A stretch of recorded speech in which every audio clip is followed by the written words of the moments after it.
The meeting will come to order. The time is now 5:30 on Wednesday, September 27th, 2023. This is a regular monthly meeting of the District of Columbia Commission on the Arts and Humanities. My name is Reggie Van Lee, Chairperson of the Commission. I'm an African-American man wearing a light gray suit and a jacket, sweater with a lot. The meeting will come to order. The time is now 5:30 on Wednesday, September 27th, 2023. This is a regular monthly meeting.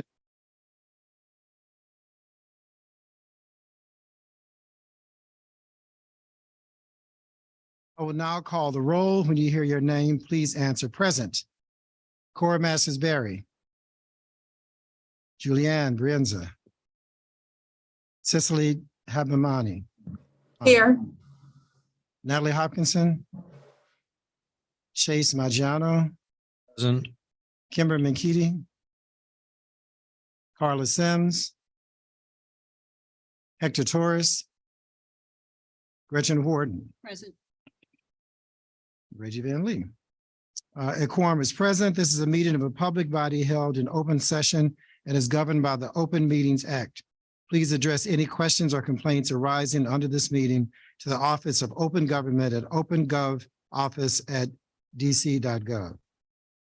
Notice of the meeting was posted on the DC Register, on the Commission's website, dcarts.dc.gov, and on the DC Office of Open Government Central Meetings calendar at open-dc.gov. The meeting is being conducted in a hybrid format. A number of us are at the Commission's office building in Washington, D.C. at 200 I Street Southeast, and a few are joining remotely using the Cisco WebEx virtual meeting platform. The meeting is being live streamed at the Commission's YouTube channel. An electronic recording of the meeting will be available for viewing online following the conclusion of the meeting. I will now read the land acknowledgement. Every community owes its existence and vitality to generations from around the world who contributed their hopes, dreams, and energy to making the history that led to this moment. Some were brought here against their will. Some were drawn to leave their distant homes in hope of a better life. And some have lived on this land for more generations than can be counted. Truth and acknowledgement are critical to building mutual respect and connection across all barriers of heritage and difference. We begin this effort to acknowledge what has been buried by honoring the truth. We stand on the ancestral lands of the Nacotchtank and the Piscataway people. We pay respects to the elders, past and present. Please take a moment to consider the many legacies of violence, displacement, migration, and settlement that bring us together here today. And please join us in uncovering such truths at any and all public events, and to use such truths to guide the legacy of this Arts Commission. We have the meeting agenda before us. Is there any objection to the agenda? If none, hearing no objection, the agenda stands as adopted. So I'll start with my welcome and greetings to everyone. Good evening and welcome to everyone. Tonight is one of the most significant meetings that we hold every year. At this meeting, we have over 1,000 grant awards to DC-based individuals and nonprofit organizations before us for consideration. We will be approving over $26 million in grant funds to support the arts in all 8 wards of Washington, D.C. in fiscal year 2024. And this is still not all the grants that we will award for FY24. Historically, 10 years ago for FY 2014, the Commission granted 319 grants for a total of $7.4 million in funding. So in just a decade, we've managed to more than triple both the number of awards and the amount of grant funding that this agency is investing in the arts and cultural sector. I think that deserves a hand clap.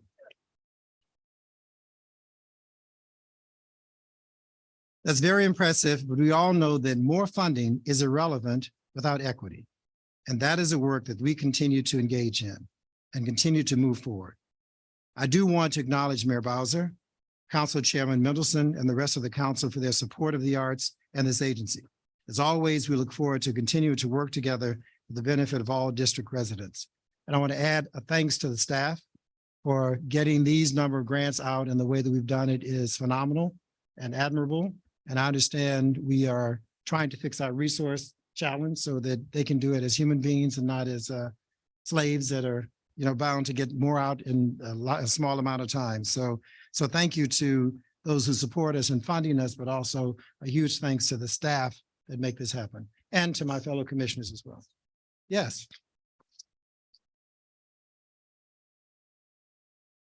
For those who may be new to us, we decided some time ago when I first took over as chair that we need to be reminded in every meeting of why we are here. And so we have artists to come and present to us at each of our meetings, just so that we can both enjoy what they do, appreciate what we do to help them, and to add that element to our meetings. Our presentation tonight comes to Marta Pèrez Garcià, an FY23 AHFP grantee. Please.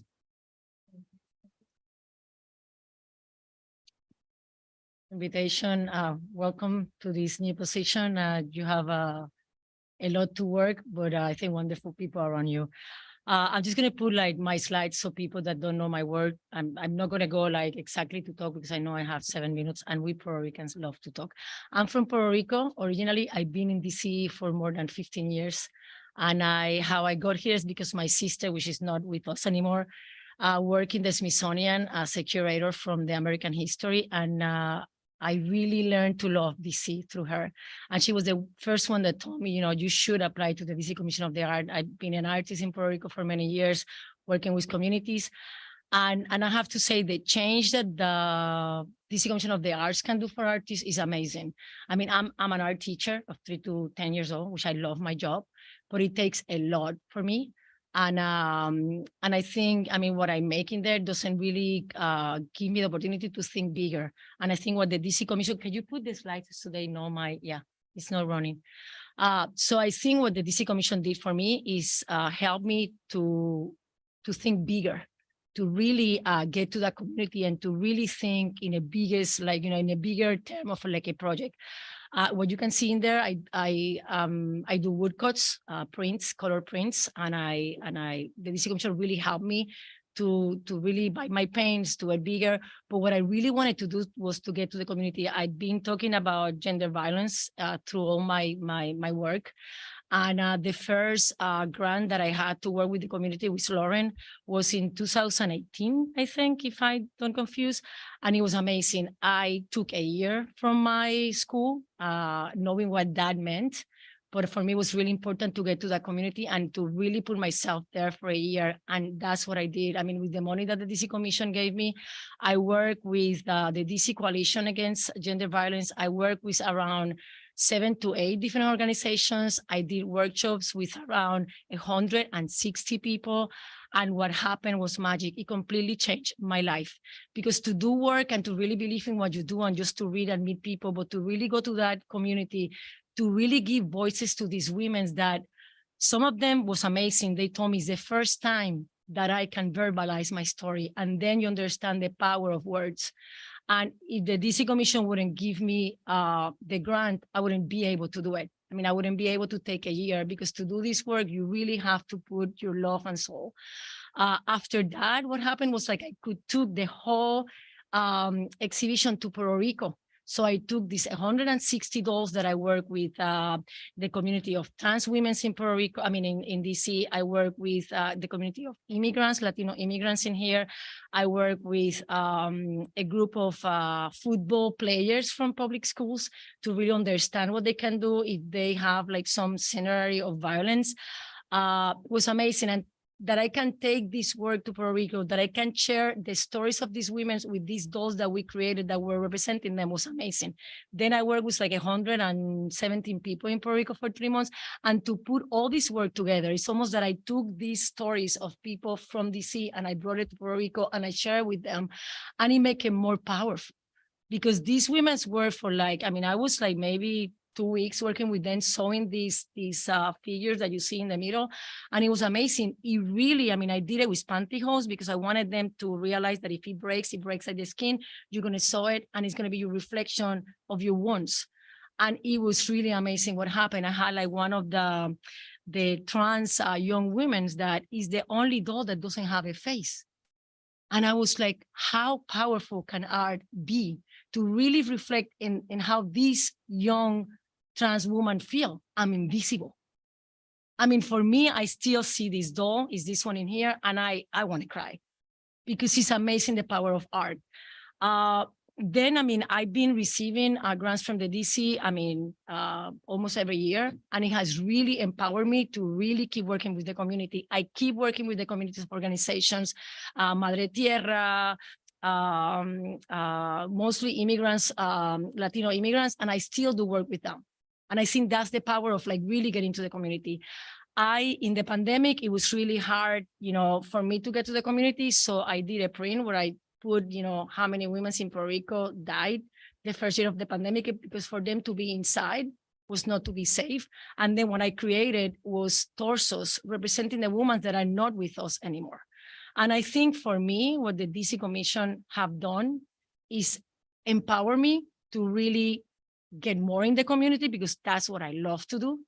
And really, like I say, make me myself think bigger, which I think artists that work 24/7 and then take the weekends to work. I mean, it's like, you know, they ask me, where do you travel? Nowhere, I work, because that's what I love to do, but I have to work too as a teacher, which I love too. I mean, it's interesting for me that the art is so amazing for kids. And I think some schools don't understand that. I mean, you really give power to the kids. You really give that space for them to own. And I think that's the thing that the DC Commission could do, really get to those schools and make them understand how important the art is. I mean, how important the art is to tell stories, for these kids to really open themselves and to feel free, that they can really feel, you know, empowered, you know, to this tool of the art. And I think another thing, because I know one of the questions was like, I think the spaces in DC, they're getting so expensive. And I would love to have a studio, because I think, like, you know, I work in a room in my house, but then the ceilings are really, you know, not so high. And I always dream to like make this like really amazing sculpture, but I don't have the space. And I've been looking around, but wow, it's like a rent of living. And I think the rent somehow for artists and for, I mean, not just for artists, for people itself, at least needs to come down, because this is a city that was created by people, working people. And I think it's getting a city of people that have a lot of money. And I'm not don't say that's bad, but then it's really taking away people that really should be here working. And I think if we can find those spaces for artists to keep feeling and thinking bigger, it would be amazing. Because the way that the amount of money that we have to pay for the studios right now, who can pay it great, but I can't. So that would be like a great thing to do. But I really thank you for the opportunity. I thank you for the support that I have received for many years. And to be able to really work with the community have completely changed my art and completely changed my view of what I have to do as an artist. Thank you so much. Thank you. Well, two things. First, you are why we are here. These are the stories we like to hear, and this is the level of contribution that we always want to make. So thank you for that. And you preempted my question, would have been, what one thing might the commission do more of or differently? And I think this notion of living and working spaces for artists, which we've heard this many times, we're working on it, but it's always good to hear it reinforced again. So that is one of our big programs we're trying to push. So thank you. Thank you very much. Moving on to our public comment portion. We have a number of individuals signed up for public comment this evening. We welcome your comments, which are very important to us. Note that all comments are limited to 3 minutes. Please address your remarks to the chair. Note that we will not be entering into dialogue at this time. The purpose of this agenda item is for you, the public, to inform us, the commission, about your views. If members of the public have factual questions, staff would be glad to follow up via email. When I call your name, you may begin your comments. And I'll start with Hana Sharif from Arena Stage. Hello, my name is Hana Sharif. I'm incredibly excited to come to you today as the new artistic director of Arena Stage. Thank you. Just after a little over a month in the role, I am amazed by the artists, the staff, and the community around this historic arts organization. Right now, I'm deepening my understanding of Arena's work, how it interacts with the many communities and cultures in the district, and the work of the DC Commission on the Arts and Humanities to support all of us. The arts and theater communities in this city are world-class, and I am so looking forward to getting to know each and every one of them better. The visionary artistic director emerita, Molly Smith, has bequeathed us with an exciting lineup of plays and musicals. We're currently rehearsing a riotous farce called POTUS, about the women who make things happen in the White House despite all obstacles, which I think our politically savvy DC audiences will particularly enjoy. As I Sound, lost your sound.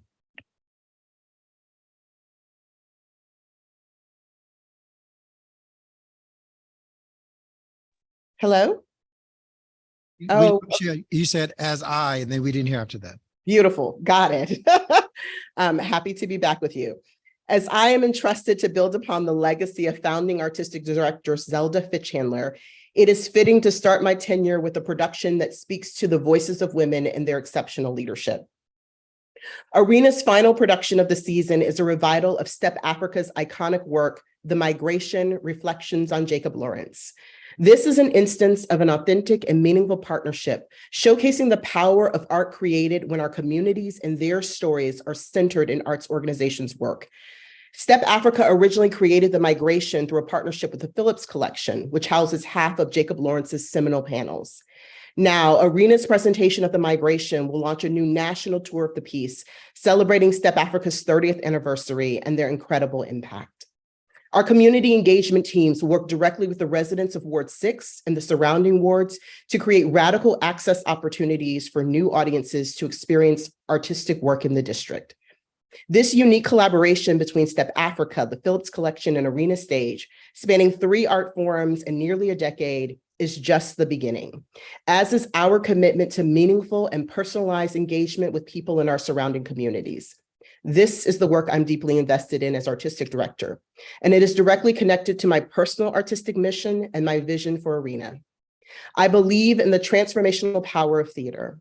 I believe that theater fundamentally can elevate the sense of our own humanity and introduce us to the humanity of others. I believe in the power of great art to entertain, excite, and ignite. I believe in the power of great theater to build bridges, connections, and healing. I'm thrilled to see that the DC Commission on the Arts and Humanities is similarly dedicated to helping the art and artists connect communities in DC. I'm honored to join you in this work and in this community, and I am very much looking forward to working with all of you in the coming years. Thank you. You and welcome. We're excited. Our next comments are from Jackie Carter, the Children's Legacy Theater. Jackie Carter here. Okay, well, we may come back if they arrive. Mark Phillips, The Magic Duel. Hi, I'm Mark Phillips. My thanks to the chairman and the committee for allowing me to be here and speak. I'm a performing artist, but I'm also a small businessman. And since 2016, I've been producing and performing a comedy magic show at the Mayflower Hotel downtown on Saturday nights. It's been a very successful small business. We have fantastic ratings on Yelp and TripAdvisor, and we're thrilled to bring in, 2/3 of our audiences for every show from Maryland and Virginia into the city for entertainment. The only way that I'm able to run this as a successful small business, though, is that I've been able to negotiate a special deal with the Mayflower because, as the previous artist said, rents in DC are very expensive, not just rents for studio space or theater space, but also rents for performing locations, performing venues. And so, thankfully, the Mayflower has been supporting us. But recently, the great people at Destination DC have introduced me to the school tour group market, the thousands of tour groups from out of the DC area that come here every year to see the sites, to learn about our history, and hopefully to get some culture and some entertainment. And while DC has tons of opportunities during the day that are free or very inexpensive, there aren't as many opportunities at night. And so Destination DC is introducing our show to this market. But unfortunately, the price that these students are able to pay is not equivalent to what our retail customers are able to pay. So again, even the Mayflower is not an affordable option as a venue for me to offer these shows to the kids.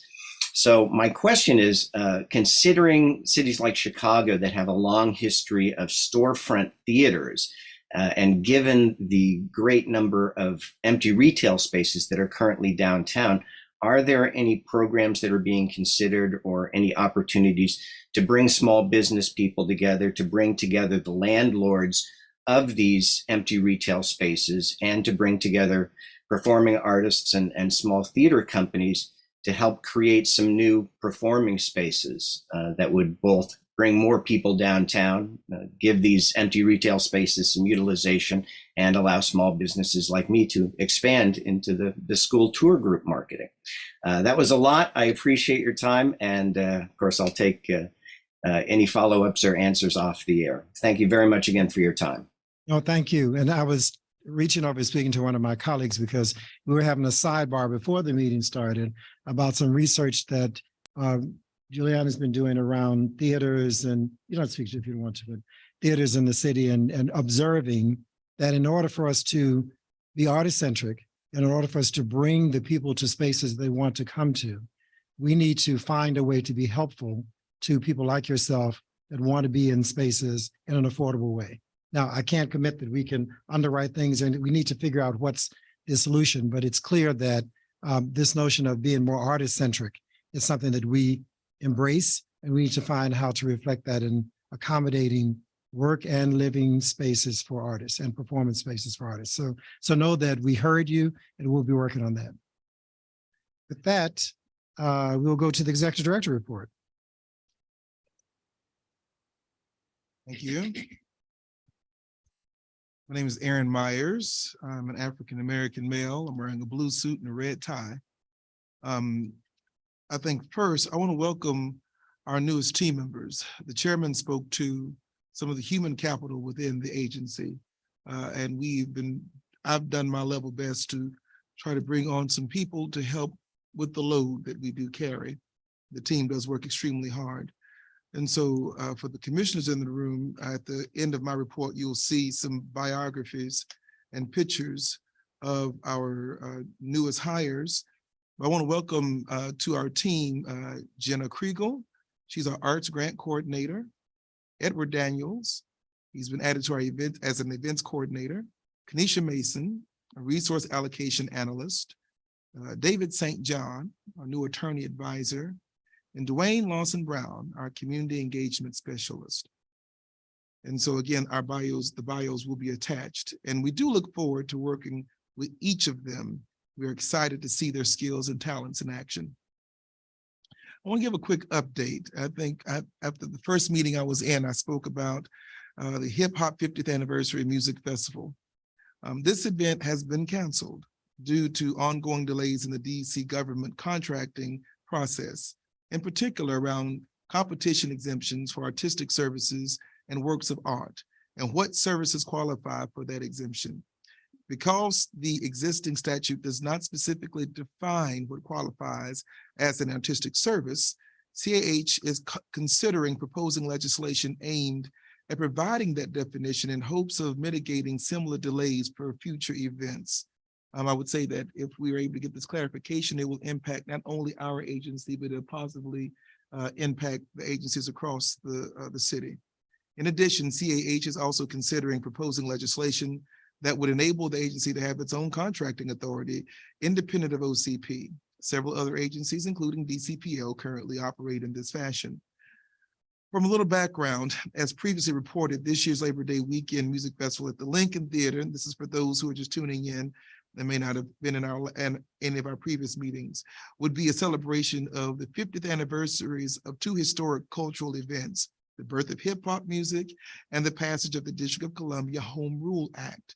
Due to circumstances beyond our control in the contracting process, the festival will be presented the final week of October. That's what we want to do instead.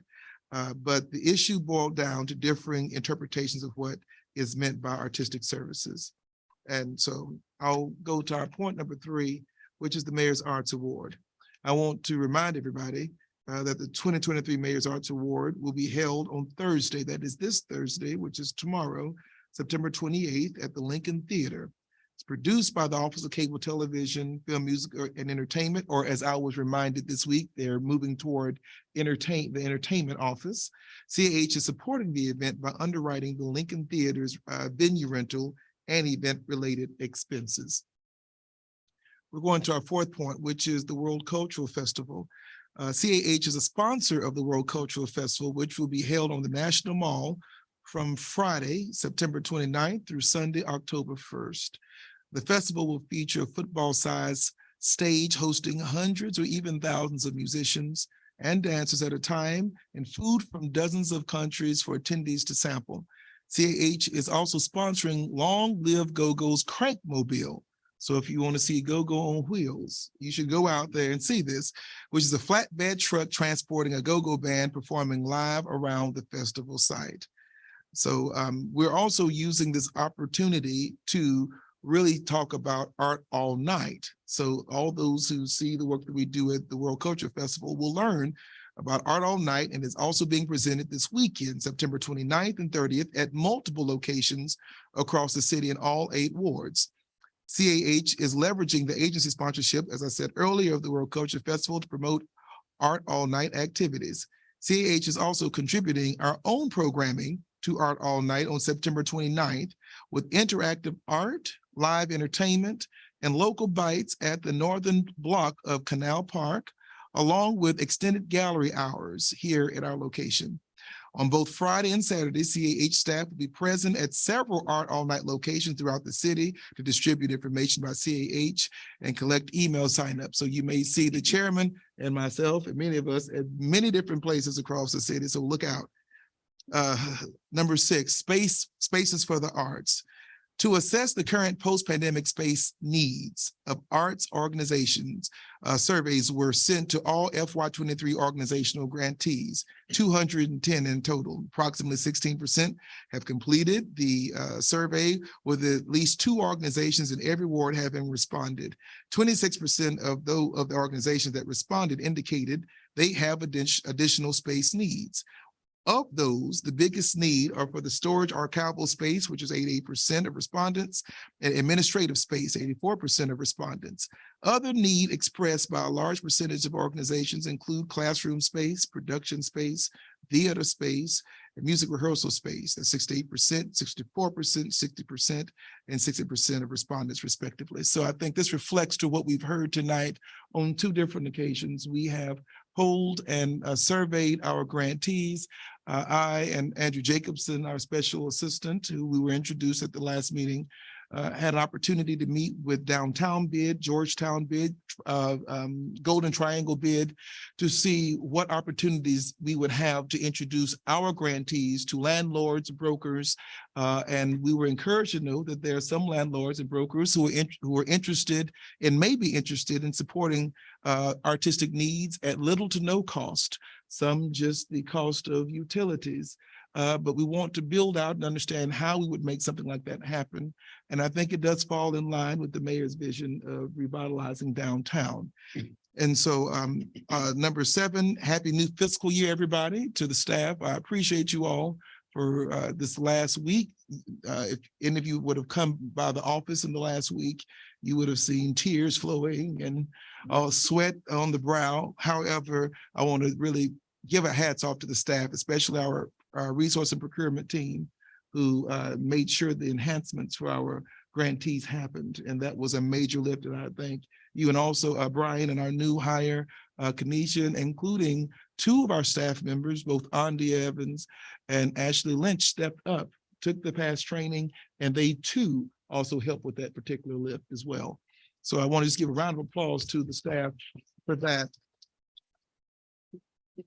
And to those who are listening, the fiscal year 2024 for the DC government begins this Sunday, October 1st, 2023. My sincere appreciation to the entire staff for the hard work, and I look forward to many great achievements together and to FY24. I would encourage the public, as you do come to the agency with ideas, we are creating a format so that if you have ideas and suggestions for either grants, sponsorship opportunities, that you'll be able to submit. We'll be able to take a look at them accordingly. But I would love to encourage you, think FY25. because we're formulating FY 25 now. So really think of lead time so that we can do our level best to take the suggestions and really put the time aside so we can support you the best way we can. Thank you very much. Any questions from the commissioners? I just wanted to clarify that the new resource allocation analyst, Kanisha, is filling the role of the program analyst that left in July, just because with grants coming out and stuff and the procurement process. My name's Brian Allende. Can you hear me better now? Okay.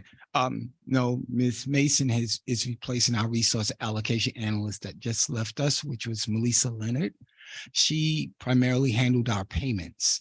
So we are in the process of, we are actively looking to bring a couple of people in for the program analyst roles. In the interim, the Office of the OCFO has been assisting me with making sure that we achieve our mission with getting funding out the door.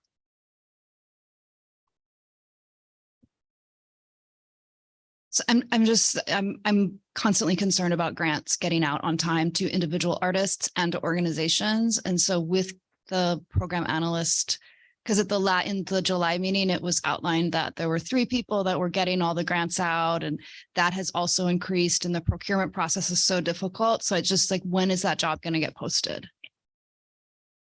I thank you for your concern. What I can tell you is that in addition to the staff, as our Director Myers just said, we had staff members from within that's chipped in to get all of the grants out. Now, as it pertains to grants itself, it goes between the OCFO and us. So we turn that process around very quickly. It is a collaborative process between the grantee and I, and we look to continue in strengthening our relationship and our communications with our grantees. But to answer your question, I have a couple of people on the way.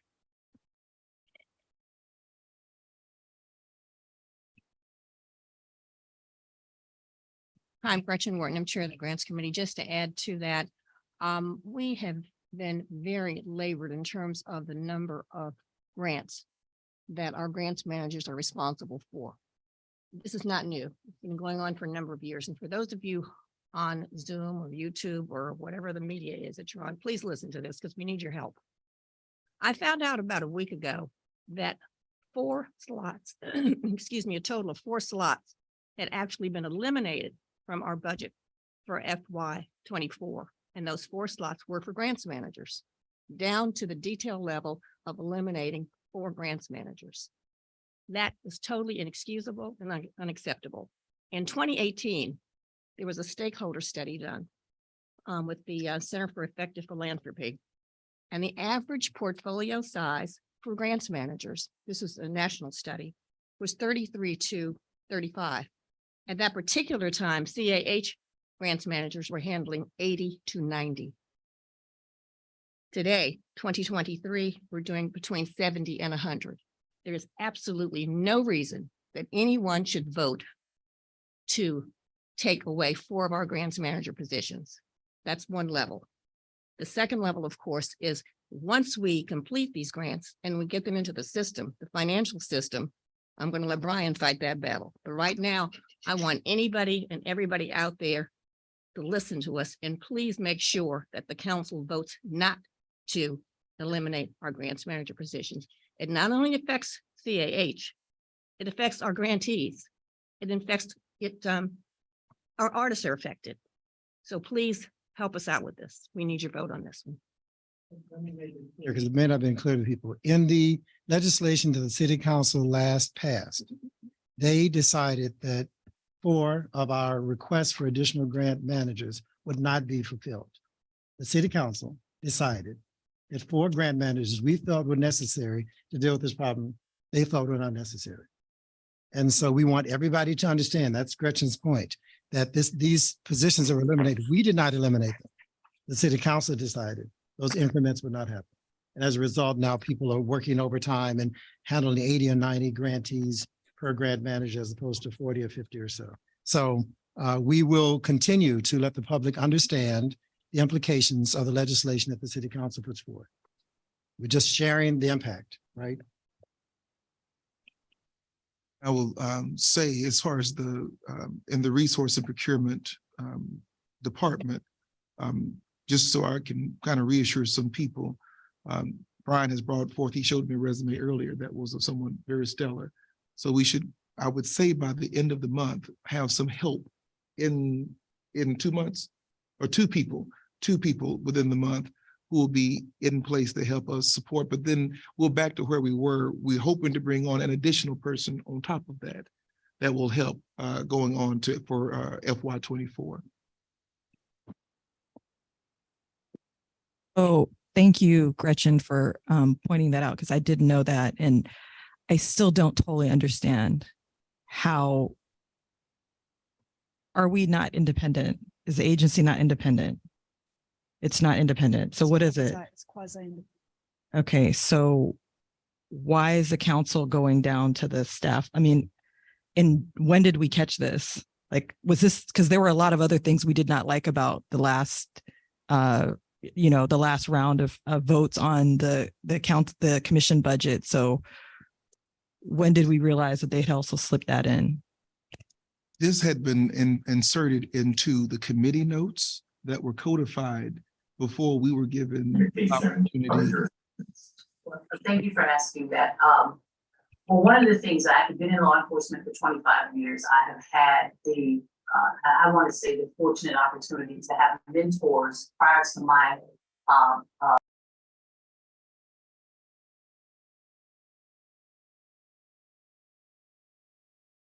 technology.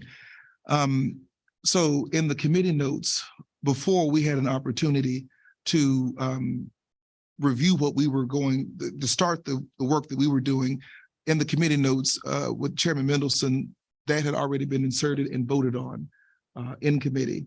And so by the time the chairman, myself, and our staff had an opportunity to look at what we could counter with, that factor had already been done. We made the chairman aware of this when he met with us, that there had been, this was going to be devastating to the work we were looking to do and we needed to do and the support that we had identified. But by that time, the council had already voted on those notes, and it's my assumption that they voted on it and did not look and see it, and it wasn't raised up as a terrible concern or something that was on their radar. We were not aware that they were eliminating anything at that time. Right, and I'll just add that we knew that our budget was cut, and we realized we had to eliminate some positions. We were given the impression that we could decide what that would be, but that was not the case. We found out after the fact that they had decided, they understood our workload, and they could decide which positions could be eliminated and which couldn't. So this is something we have to deal with. This is our ongoing challenge around what is really independent, what really is the role of the commission versus the city council, what will be the implications of these actions by the city council to our grantees, to our other council members and grantees and their wards. So all of this is information, and our executive director said before, our intention is to bring all of this data to the table because we suspected these would be the implications, but now we're seeing the downside of some of those actions, and hopefully they can be reversed. Last small question is, Gretchen mentioned we need to be aware, we need to know. So when does this happen? Do these committee votes, are they public? Are they in private? Like, how can we understand that's happening? Can we have somebody, a staff there when they're going through this so that at least we know? The committee, all of the meetings that the committee of the whole has are public. They are open. We have hired our special assistant who did come from the council that will be monitoring the committee of the whole meetings so that we are aware as soon as actions happen in the committee and we can respond as such. Instead of being trusting, we're going to be watchful. If you don't mind, the question I would ask around this conversation is, it seems as though there have been several issues now where we are, maybe it doesn't matter if we're caught unawares or not, but we are at least trying to amplify a message out of the effects of these decisions in the council. And I can't imagine that all of DC is watching this YouTube right now. So I wonder, what is the communication path? What, like, is there a media plan? Are there people on it that can help us as members here get that information out, but also just amplify it more, because so far I haven't seen that. Right. No, we have an advocacy plan to put in place, and without going through all the dirty laundry of it, the last time we did deploy ourselves to council members to talk about the issues before them. It was evidently too late in the process, we discovered, and we didn't have data, but we had points of view. We now have data, and we're going to get ahead of the process. So. We are hiring, we're doing the final interviews now for our new communications director that will look and help us understand how we amplify our messages just to the broader community, so that we can also share that. We'll be happy to share what we've done so far. Whether or not we have quantified the data does exist currently on what our reach is, what our engagement is, and how the engagement is impacting everything ranging from our grants to our impact on the council. And with the new communications person, from what I'm seeing in our final interviews, we'll be well positioned to take that message even further. That was fun. But this is what engagement means. I mean, we just have to be engaged as much as possible. Since we started, it's my understanding at least 2 of our commissioners have joined us. Cora Messers-Berry has joined us. And you talked about the Mayor's Arts Award. Cora Messers-Berry is actually going to be presenting at the Mayor's Arts Award on Thursday. And Kymber Menkiti has joined us as well. And with that, Kymber, perhaps we can go to the Finance Committee report. All right, good evening. I look forward to joining all of you in person again very soon. So I'm gonna just share, I think, our first slide, and then invite Brian to join me for a presentation of slides 2 and 3 as I'm on the road today. So the Finance Committee did not meet prior to this meeting, and I look forward to new committees and inviting many of our commissioners to join me in the Finance Committee, because I think there's an opportunity for all of us to dig in deeper here. So Brian and I are gonna present the budget report as well as a few highlights from the fiscal year 2023.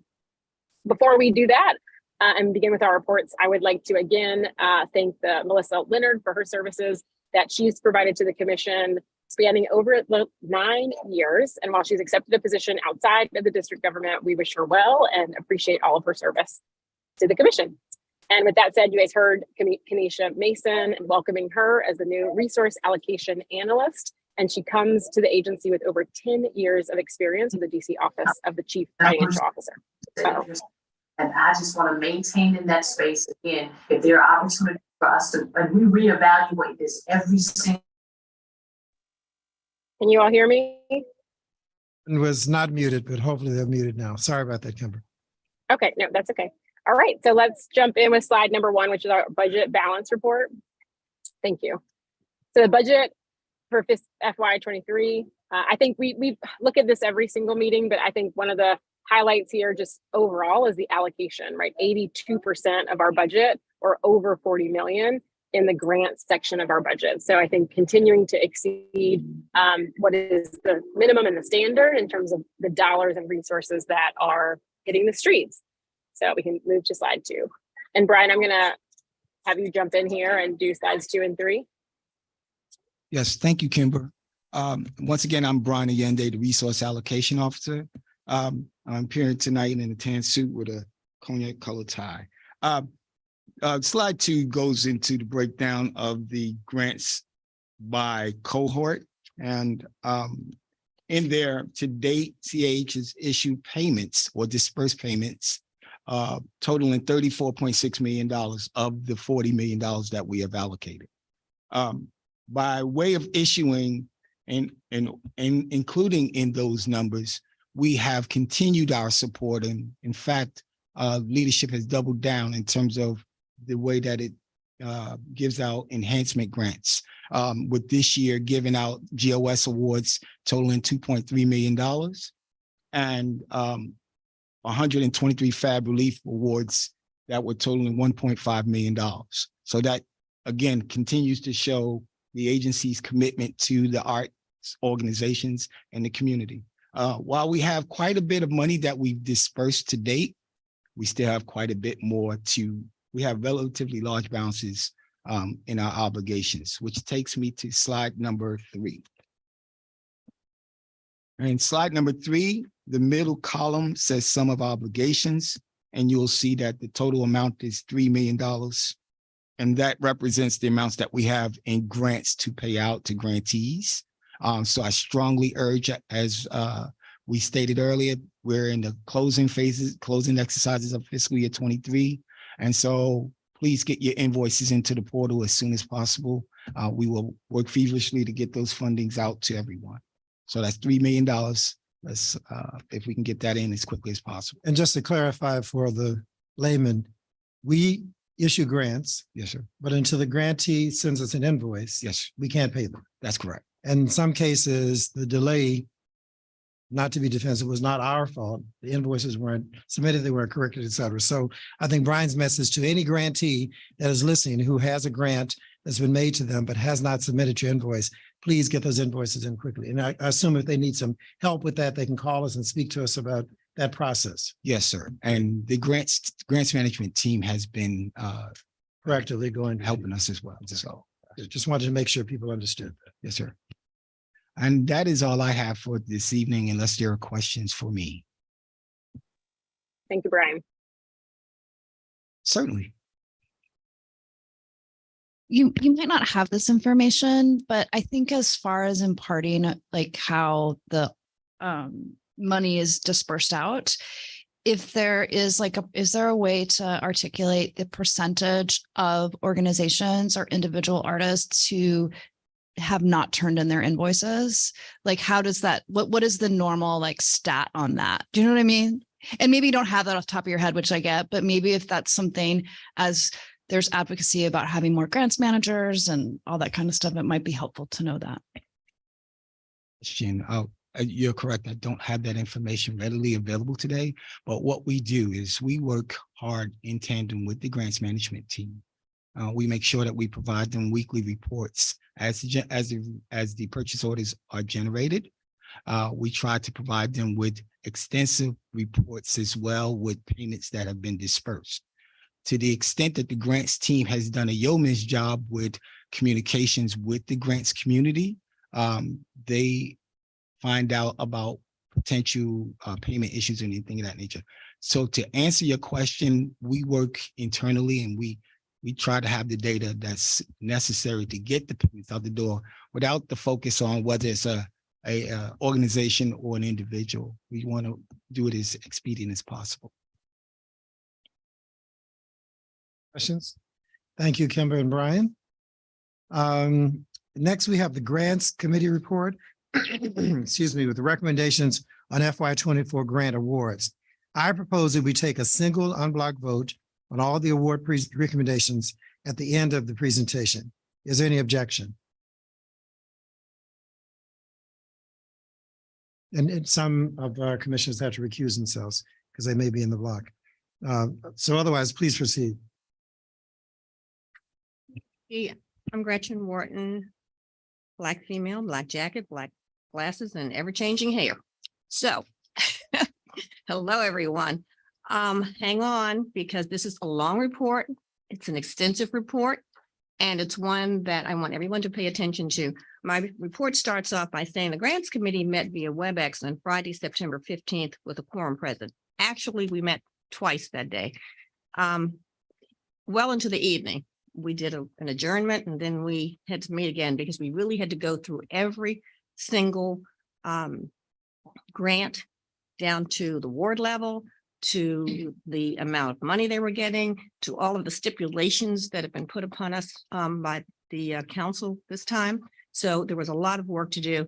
And my hat just goes absolutely off to every single grants manager who put in all the time and effort, not just Monday through Friday and not just Monday through Friday from 8 to 5. They worked well into the evenings and they worked on the weekends to get this done. So everyone who sees a grants manager, thumbs up and thank you. As Reggie said, what I'd like us to do is to go through the recommendations, and we're going to have the presentations by each of our grants managers. The grants committee has actually gone through this ad nauseum, and we are completely satisfied with the recommendations that you are about to hear. And we would like to get a vote on this after all of the presentations are made. The first one is going to be general operating support, and David. They're pointing at each other over here. Who's gonna do this one? I'm going to work on general operating support. Good evening, everyone. My name is David Markey. I'm the Deputy Director here at the agency. I'm a middle-aged white man with gray hair, blue jacket, and sometimes wear glasses. We had a discussion the last time we met about general operating support. It's our largest grant in terms of budget size, almost $20 million. So I won't, I'll sort of touch on some points I touched last time, but when we met, we had asked the commissioners to sign off on a framework. And that framework included band ranges for each of the applicants based on their budget size. As has been mentioned, in the recent Budget Support Act legislation, there were some stipulations that really forced us to nuance how we award general operating support dollars. So on the, if you don't mind scrolling down the page for those who are at home, we had a total of 173 applicants and we're proposing awarding 171 of them. Back in December, the Commission voted to fund all eligible applicants to the GOS program. And so there were only 2 that were deemed ineligible because of prior history with us.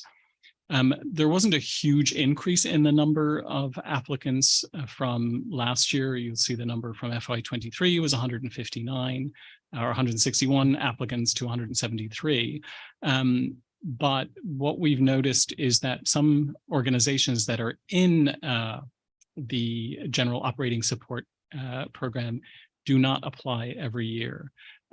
So all told, there was an increase of 23, so 23 new organizations to the mix this year, which is really, really exciting. And for the most part, they are smaller organizations that matriculate into general operating support from the project-based grants.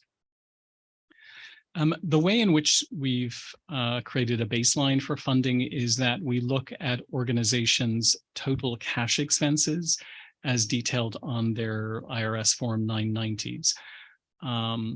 About 4 years ago, we further nuanced that by asking organizations to share not only this total cash expenses number, but also of that number, what amount was dedicated to DC-based arts and humanities programming.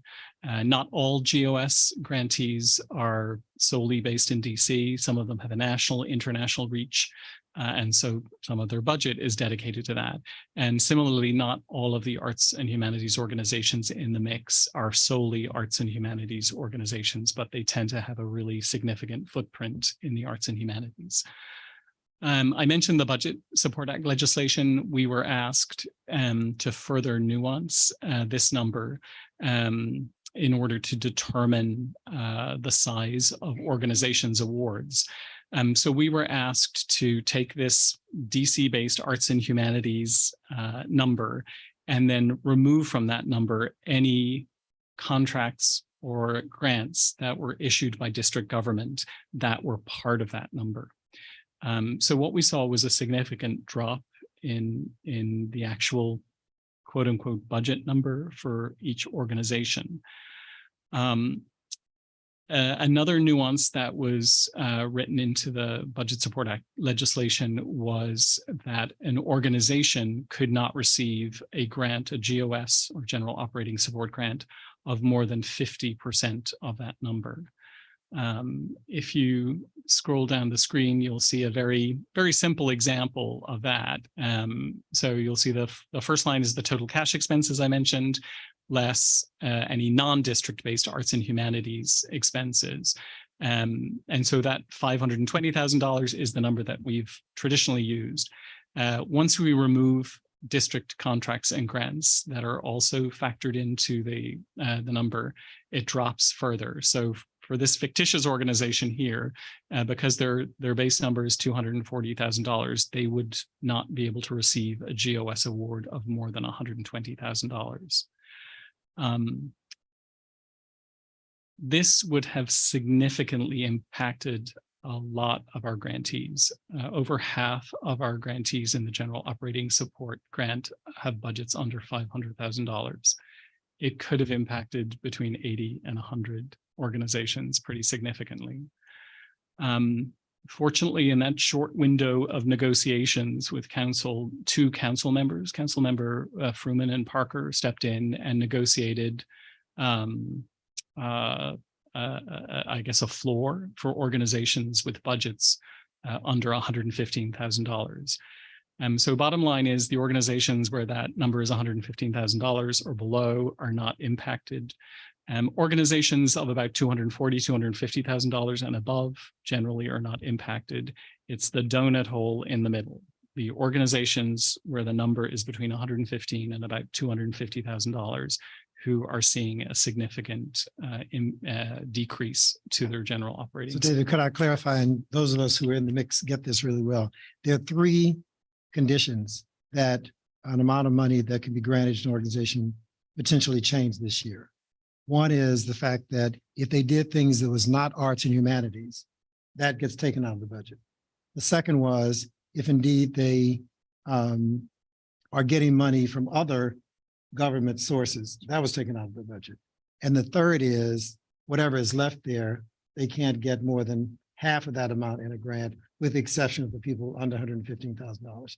So even though we addressed the $115,000 issue with this last minute change, the first two conditions hold for everyone still.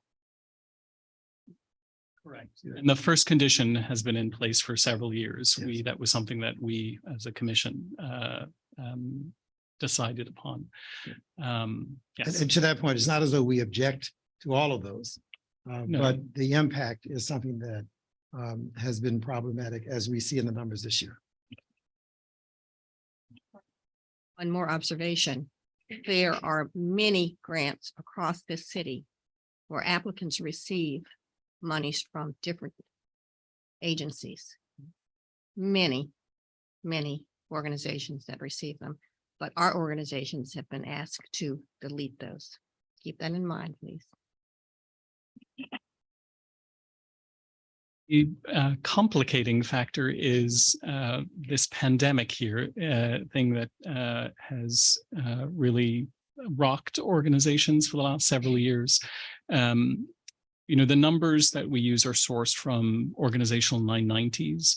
And what we found is that there's this sort of roller coaster of 990s over the last 3 or 4 years in terms of the numbers, particularly with organizations that identify as performing arts organizations that rely really heavily on earned income through ticket sales. So one other condition or guardrails that we agreed to in the last meeting was to limit any impact where we could, either negative or positive, to an organization's grant award to $10,000. So if an organization received an award of $150,000 this year and they ranked lower, their award would not drop below $140,000. And similarly, if an organization scored much better, it would not, their award would not increase beyond $160,000.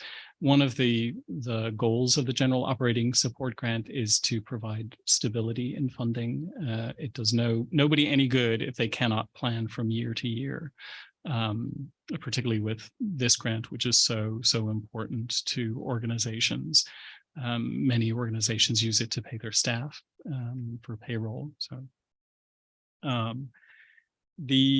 So bottom line with this donut hole I mentioned, we've identified 12 organizations that will be pretty significantly impacted by the legislation. If I know there's a spreadsheet that has all 10 cohorts on it, but Patrick, I don't know if you can move to the spreadsheet, so we can just look at one of the. Yeah, if you could go down to number 5, if that works, Patrick. You'll see the numbers at the top, panel cohort number 1, and you can just scroll down to number 5. So.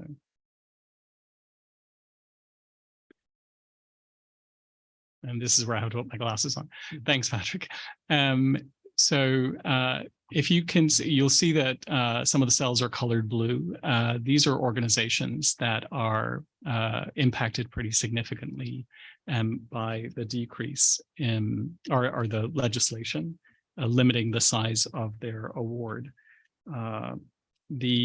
If you, Patrick, I don't know if you can scroll a little bit over so we can see the other cells in blue on the right-hand side. Yeah, perfect. So you can see on the spreadsheet that there's it's the header is FY23 versus FY24 increase or decrease in dollars. You'll see for most of the cells in white, the increase or decrease is limited to under $10,000. But you can see the cells that are in blue because of the legislation and they're all decreases, range from $16,000 to $47,000, which is a really significant impact on an organization.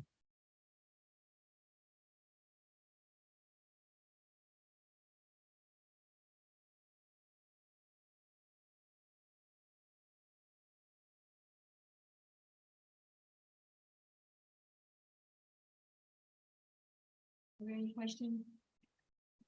Were there any questions? I feel sorry for those of you who have seen this for the first time. I know. It can be dizzying, but we plowed through it and understand the implications, and hopefully you get, the bottom line is we need to work on the legislation.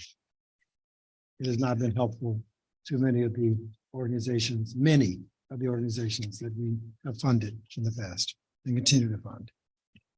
If there are any questions for those of you who are totally overwhelmed by what you see, give us a call. We'll walk you through it.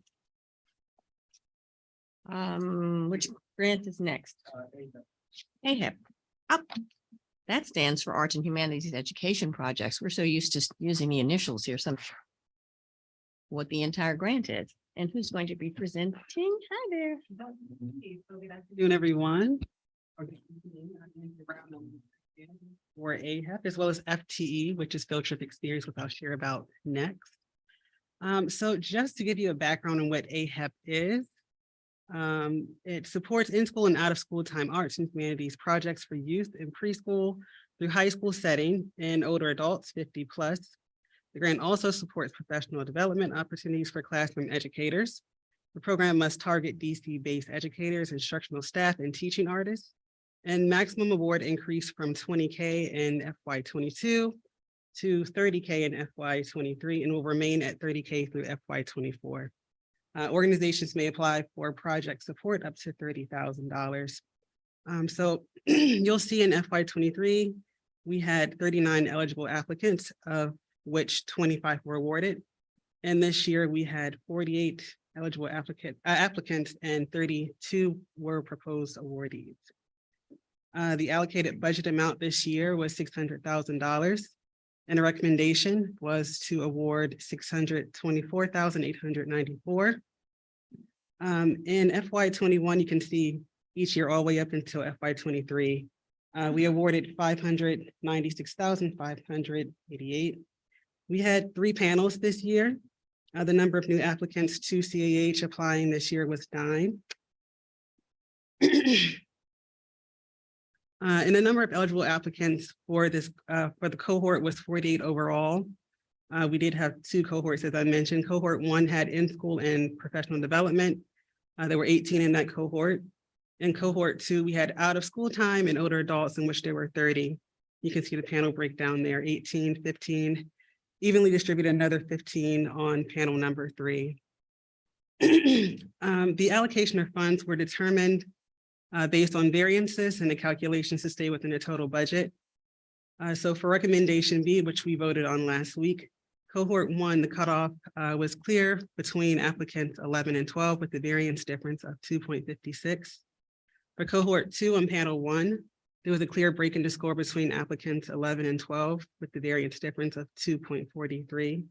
And then cohort 2 and panel 2, the cutoff was clearly indicated between applicants 10 and 11 with a variance difference of 2.5. So the recommendation was to include funding for two professional development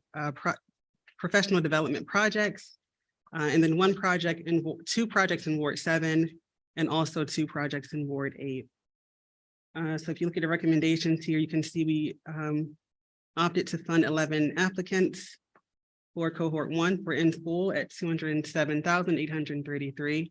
Cohort 2 for out of school in panel 1, the recommendation was to award 11 applicants at $222,219.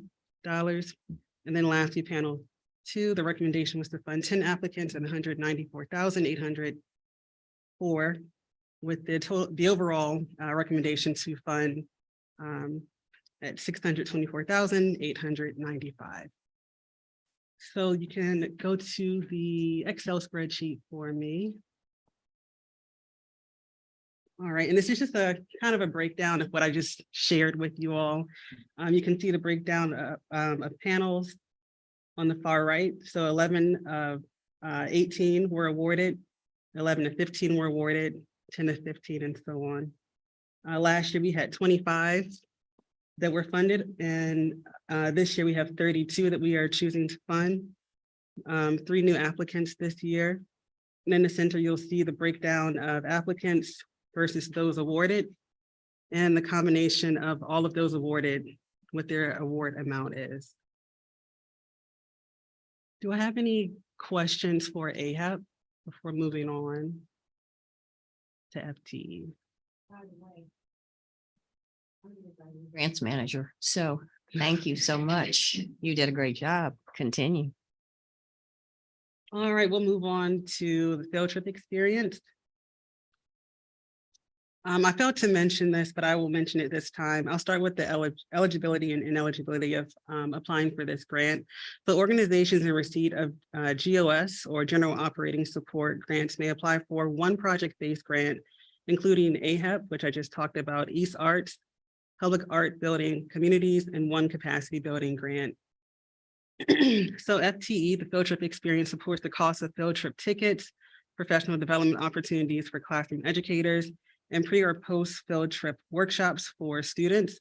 Funding may also be allocated to necessary personnel support for the planning and implementation of the program. Organizations may apply for project support up to $50,000, and there's no match requirement. You'll see that in FY23, there were 29 eligible applicants and 22 were awarded. And FY24, there were 25 applicants, 18 proposed awardees. The budget this year, well, the budget for FY24 is $500,000, and the recommendation is for $498,986. We were on hiatus in 21, and then last year we jumped to $559,410 awarded. There were 2 panels this year and 1 new applicant. The number of eligible applicants by cohort were 25 this year. The cohort 1 for elementary school was, we had 14 and 11 for middle and high school. The funding recommendations were determined using variances and calculations to stay within the total funding budget. The recommendation was for cohort 1, there was a clear indication of between with 1.30 variance in scoring. For cohort 2, the break was between applicants 3-point variance in scoring. And also the recommendation includes funding for 1 field trip experience in Ward 8 and also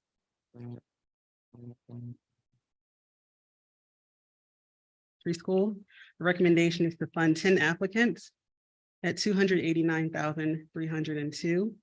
Panel 2, the field trip experience for middle and high school, recommendation is to fund 8 applicants at $209,684 for a total of $498,886. And we can go to the Excel spreadsheet. You'll see for panel 1, 10 of 14 were awarded. For panel 2, 8 of 11 were awarded. The total in FY 29 were awarded, and this year being awarded. This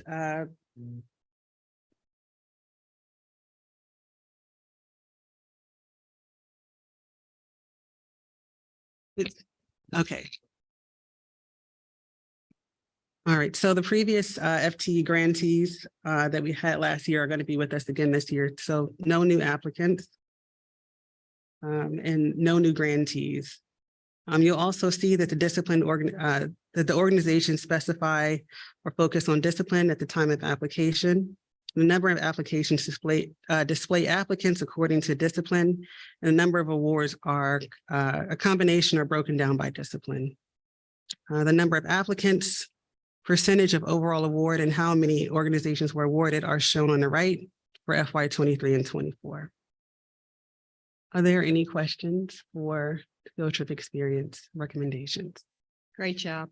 Thank you. Thank you. I'll just make an observation because I'm not sure if everybody's appreciating the insight that can come out of the spreadsheets. There are three things of note in the spreadsheets, and all of them. The first is a sense of how many new grantees we got in that cohort area. The second is the notion of how many applicants were in a particular ward. And our takeaway from that is perhaps we need to work yet harder to educate and inform some people in some wards who will get more applications there. And then based on who applied versus who got awards, what was the drop off? In many cases, the percentages are similar, which is good. In some cases, if they're very different, then perhaps those applicants need some extra help in understanding how to write a good grant, how to fill it out the right sort of way. So these are not just static charts for us. These give us a sense of how well are we doing and what might we do to better help our applicants. I just wanted to make that observation. When the grantees get their official notification of grants, there'll be many questions. Please feel free to call your grants manager and their name will be listed and talk with them about this. Also, we really encourage you to make appointments with them because for those of you who did not get a grant, just to piggyback on what Reggie said, our grants managers are here to help you, talk you through this, and let's figure out what you can do better the next time and what we can do better to help you.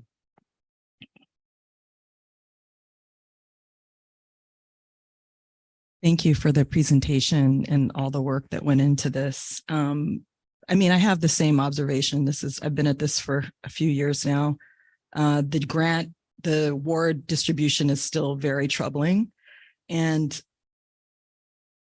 I guess I'd like to know, I mean, the thing that we always say is we need to get the word out, we need to educate people, but I wonder, are there other more radical ideas that you have, or maybe, I may be challenging the staff and the committee to come up with some more radical ideas to break up the sort of log jam. I mean, it's sort of like, especially for the schools, there's most of the kids are in Ward 8, they're mostly east of the river.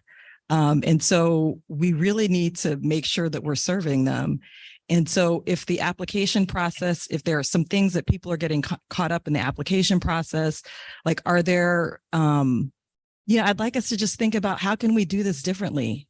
Can we think about just allocating money by ward? Can we think, what are some of the ideas that we have to be able to change this picture? Because this is what we've been talking about every year. Not to be defensive, but the picture is different. The picture has changed. There have been improvements, but it's necessary, but not sufficient. There's more we need to do. Exactly. We need to suspend our disbelief and step out of that which is always done and really think radically about what might we do to address this differently. So that's why I wanted people to understand those spreadsheets tell a story. So don't look at them statically. Look at how many new people did we get in? And is that good enough? How many people applied in each of the wards? Is that good enough? From applicant to people who got grants, does that seem to make sense? And what can we do to your point to fix it? I'm sorry. Yeah, so I'm sorry. It seems like we're definitely clearly doing better and getting more people. So that's, yay us. So we're getting more people. I think we have to say that. Yeah, we're definitely getting more people to apply. And I think that that's great. The I guess, slow pace of the change sort of points to like, we probably need to think about these things a little bit differently. If you're in a very resource schools, you have the time to go to workshops, do the go through all the hoops, et cetera, or you have, parents who can volunteer.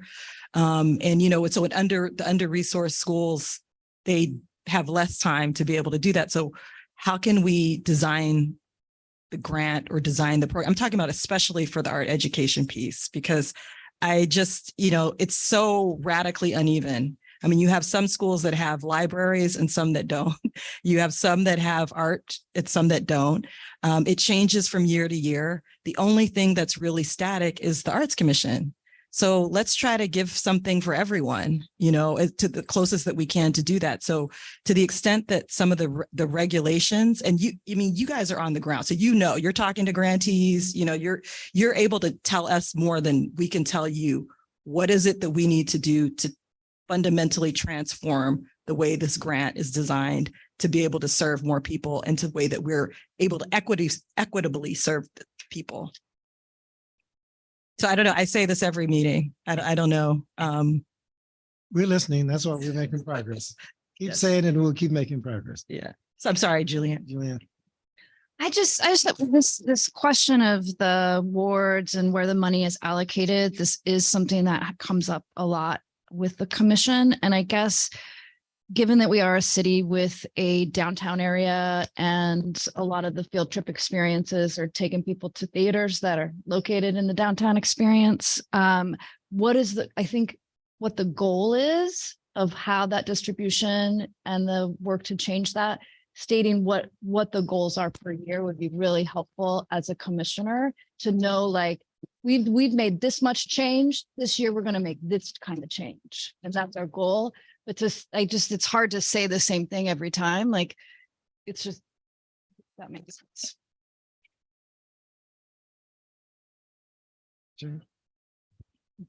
Oh, Chase. If I may, the only other question I would have around some of this is in terms of data and the data telling a story, when we're looking at the wards being served, are we looking at the wards where the grant is, where the apply, it's the ward impact? Okay, It's thank you. not, no, it's the organization where the organization. So it's where the organization is based. It's not actually where the impact occurs. So that would be a really nice story to tell and may change this conversation or may enliven this conversation, but we need to know that information. That's a great point, Chase. Just some years ago, when I look at east of the river, which is now called East Arts, we looked at it in terms of where the money was going and whether or not it was going outside of east of the river, even though it was produced by or not, maybe the what am I trying to say? Maybe the application or the applicant was east of the river, but the money was going outside. But in most instances, it was an applicant that was outside of east of the river, servicing Ward 7 and 8. So we've bounced around that a couple of times, but please let me know if you have any brilliant ideas, because we need to keep talking about this one. Well, I mean, not to say we need to wring our hands too much, but I believe in continuous improvement, period. So please don't take any of this as we're, saying bad things about the great work was done, but there's more. The demand is so tremendous. The need is so tremendous. So we can never sort of rest on our laurels. We have to push and sometimes push harder and push differently than we've done before, but I also don't want to discourage the people that did really hard work to get us to this point. So we have to balance it. It's necessary, but not sufficient. Okay. Thank you so much. Okay, now we have Arts and Humanities Fellowship Program. And this lady is not a new grants manager. You've been here.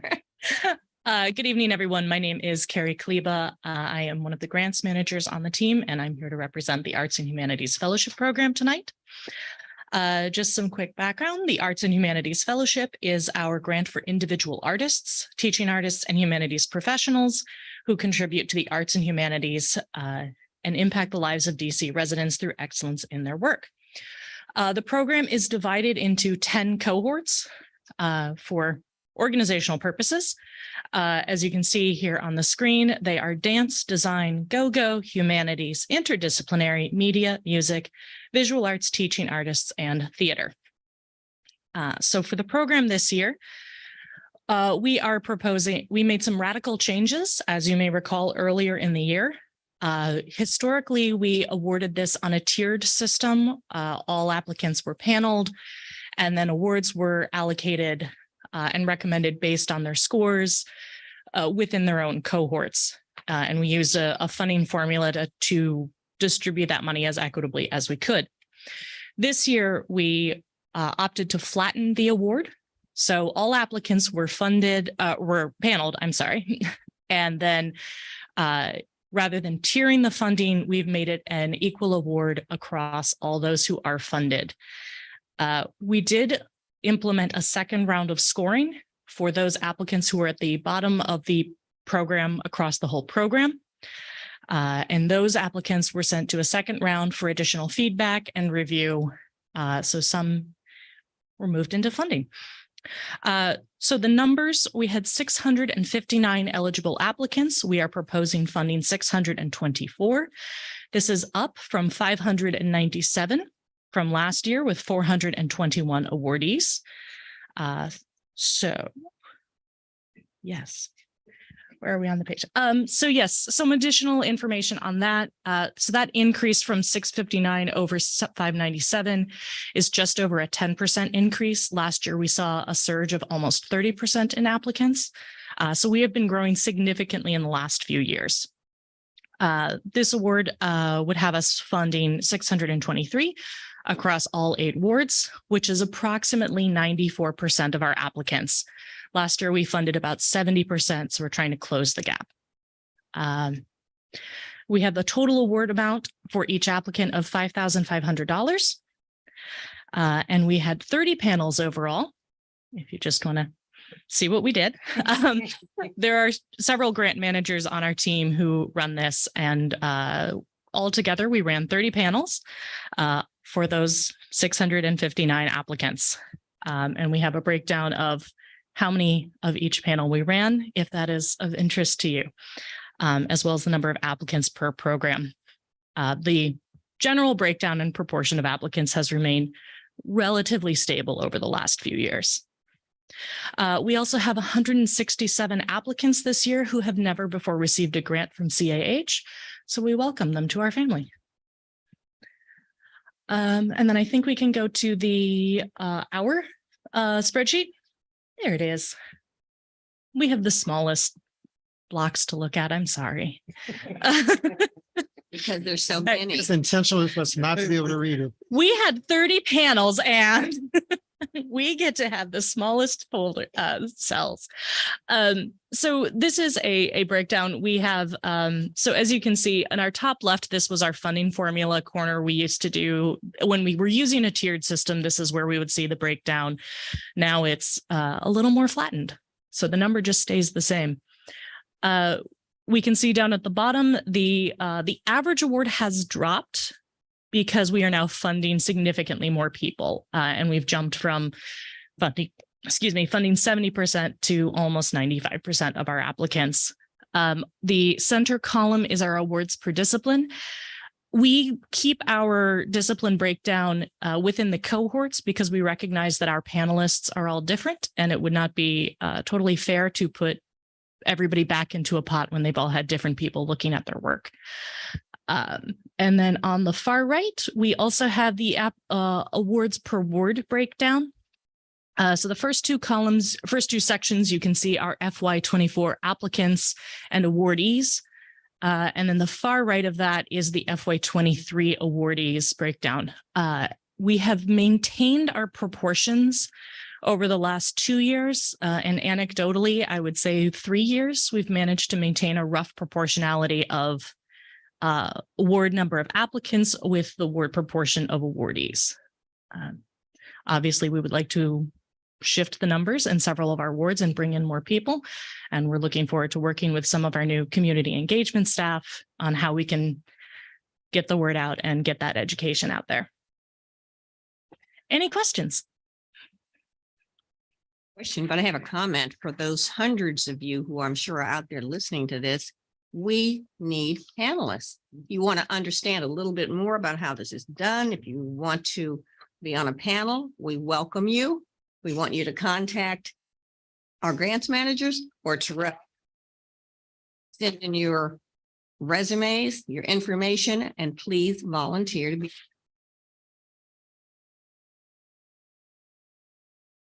Give you about that. We just want you to be a panelist. Those of you who know so much about what's going on in the city, who understand the arts component of it, and we know you're out there, we want you working with us. Thank you, Carrie. Thank you. Okay. You don't mind. Go ahead. I have a comment. First of all, thank you to all the grants managers. A comment and maybe a little bit of a nudge, especially related to individual artists applying for grants, is related to our conversation around accessibility and equity.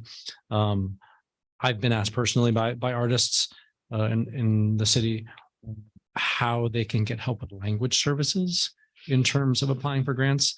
I know that's probably been a conversation internally before, but I just wanted to put it on the record here. Yes. And provide a little nudge. And I'm also not suggesting that it's something that we need to take ownership of in this agency, but perhaps there are ways to help facilitate that with other agencies or other programs. I believe there are translation services available within district government. We just need to build better relationships with them. We have had some internal conversations about that, very much on my radar, constantly pinging.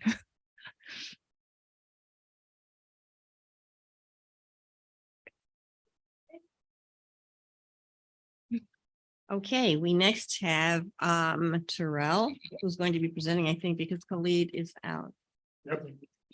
Hello, everyone. My name is Terrell Johnson, the Senior Grants Officer here. I will be presenting East Arts on the behalf of Khalid, who is not with us today. So give you a little bit about the grant program description. East Arts, EA, grant supports arts and humanities projects of nonprofit organizations with budgets under $500,000 that identify as BIPOC-centered organizations, Black, Indigenous, and people of color. Formerly, the East of the River grant included organizations located in Wards 7 and 8. The new East Arts grants broadens its reach to include organizations in the north of the city. Some of the program goals: provide access experiences by organizations headquartered in Northeast and Southeast quadrants of the District of Columbia, award organizations based on merits of their work as determined by a panel of peer reviewers, and support project applications submitted by both arts and humanities and non-arts and humanities organizations. For FY 2024, the budgeted amount was $1,250,000. That's up FY 2023, we had a budget of $1 million where we awarded 33. This year, we're proposing awarding 35. Last year, FY 23, we had 36 applicants, 33 were awarded. For FY 24, we had 40 applicants. Of the 40, 35 were awarded. A bit about the award formulation: raw scores are used to determine the ranking. A funding formula is created to apply proportionally across one panel. Maximum and minimum amounts determined based on budget of 1.25. Grant managers adjust formulas for each panel cohort based on natural breaks, variances in rankings, and consulting panelists' responses to applications. I also want to point out that Khalid did a lot of due diligence in deciding where to make the break. The 5 applicants that didn't receive additional funding had issues come up, like one was located in Northwest. One was hosting a scholarship, a fundraiser for scholarships. As you know, our grant opportunities can't support scholarships. So it was different instances like these, but we are committed to work with those grantees to help them build their better applications and make sure that they know, here are the things that your application was missing, or here are the things you can't apply for. So, and we will make sure that they understand what was missed and why it happened. So that it's looking to fund 35. The budget of $101,250,000 for next year. The reason that we're only using 1,100,300 because that are not receiving funding. There were things in their applications that we just didn't feel comfortable funding for this year. But we don't want to lose those funds for next year, because if we're want that 125, the 250,000 that we had this year to go down to 110 for next year. So I did a lot. Just want to make sure. So with that, we're going to go over to the spreadsheet. So first off, you'll see the score ranges. So the number of awardees who received an 81 to 90, we had 11, had a 75 to 80, 14, had a 70 to 75, 8, and scored a 68.5, 70, there were 2. You also, in the middle column, you'll see the per discipline. So we have disciplines all across the board. If you want to jump over to the next column across where it says EA awards per ward. So the first column is FY24 applicants. So you can see the breakdown in Ward 8 had 20 applicants, Ward 7, 14, Ward 6, 3, Ward 5, 2, Ward 4, 1. And the actual awarded for 28, so there were 18 awarded in Ward 8, 12 awarded in 7, 3 awarded in Ward 6, 1 awarded in 5, and 1 awarded in 4. And then you also have the breakdown for FY23 as well. It's listed there. Total awards again for FY23 was 33. This year we're funding 35, so 2 over. Previous grantees, out of the 35, 32 are previous grantees, 3 are new. 32 are previous CAH grantees, 3 are new to CAH altogether. And that is, he starts. Any questions about that? Thank you so much, Terrell and Khalid. Hopefully you're having a good vacation day, but thank you so much for all the work that's been put into this. Audience, I know this is a lot to take in. We only have a few more to go for grants, so be patient with us. Listen to this. What I'm going to be asking the grants committee to do, and I'm going to be working with them to do this, just so we have a composite of everything. I want to be able to show you by grant, the breakdown by ward, and what the difference has been over the last couple of years. So you can see that in one composite sheet. So you can understand exactly what we're talking about versus looking at spreadsheets that I know you can't read out there. So we'll be working on that for you. Okay, projects, events, and festivals. Oh, Travis, where are you? Hello, hello. Can you hear me okay? We can. Thank you. All right. I just for the record, I want to apologize. I wish I could be there in person. I have a 11-year-old who's been under the weather for the last few days. So.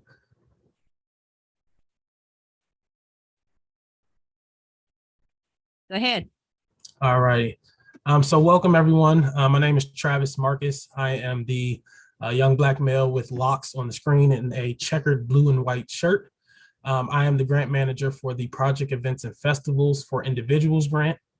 And just to give you an idea of this, what this grant is, the Project Events and Festivals grant program supports individuals who execute projects that promote arts and humanities activities to a diverse range of communities within DC. The application is open to all DC residents. Individuals may apply for project support up to $10,000, and there are no matching requirements for this grant. Just a few differences from FY23 and FY24. In FY23, we offered a total of 4 PEF workshops. We offer workshops in the morning, in the evening, and on weekends just to make it more accessible to all of our grantees. In FY24, we offered 3 PEF workshops with the option of viewing the live recording or the pre-recorded workshop as well. There was a drastic increase in the number of applicants in the grant from FY23. In FY24, there were a total of 72 applications that went to panel. That has increased drastically this year in FY24 to 109.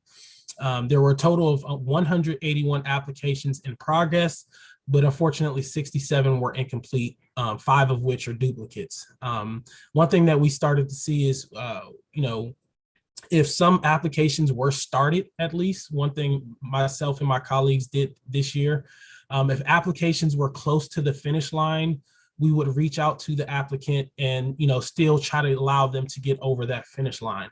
Of those 181, 67 were near empty applications altogether, but we were able to move some of those close to complete applications over the finish line. As far as the allocated budget, you can kind of see that this has been going up year after year. In FY21, it was just at 309,000. In FY22, we were just about 393,000. Last year in FY23, we were just about 527,000, where 60 applicants were awarded. And this year in FY24, we are at just over 650,000, proposing to fund 82 applications. There were a number of 5 panels for this PEF grant this year due to that increase in the number of applications. On average, most of the cohorts went to panel with about 22 applications in each. Can we scroll? Yep. All right, and this is just some context just for a few of the changes over the years. The number of new applicants to CAH was 26 of the 109 that went to panel.